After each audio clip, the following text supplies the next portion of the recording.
Despite its harmless-sounding name, Goofball is a dangerous name, with users injecting both methamphetamine and heroin that's quickly becoming popular off the tails of the opioid epidemic.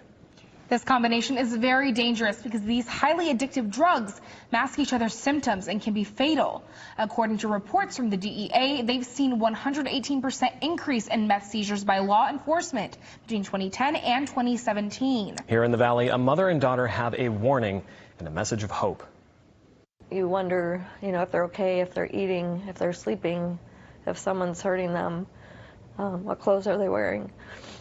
Jennifer Prickett has seen her daughter hit rock bottom. She gets emotional when she recounts what drug addiction has done to her 24-year-old daughter, Perry.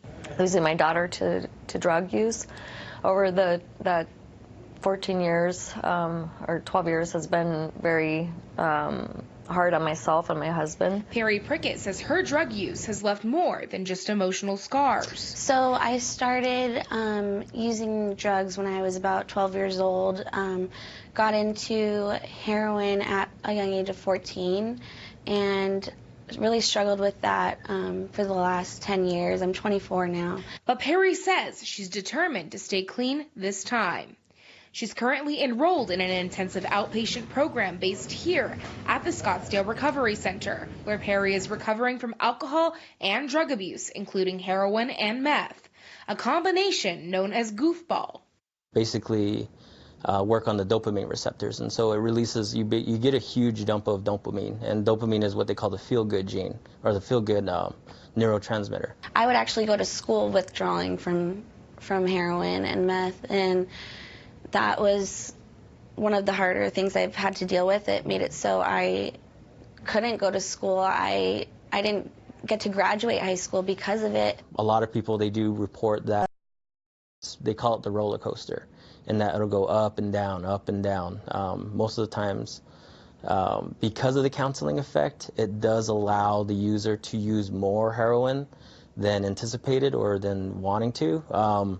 This often leads into overdose situations. According to a study published in the Drug and Alcohol Dependence Journal, more and more opioid users nationwide now use meth, with a 34% increase in 2017, with the greatest increases being reflected in the western part of the country.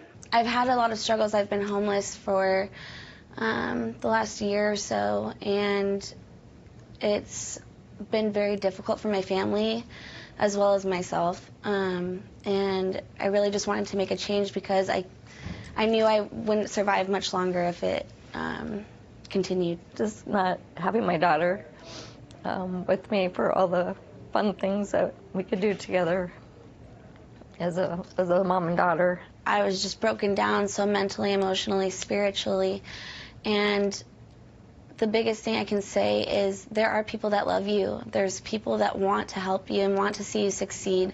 And no matter how hard you think this is, you can do it.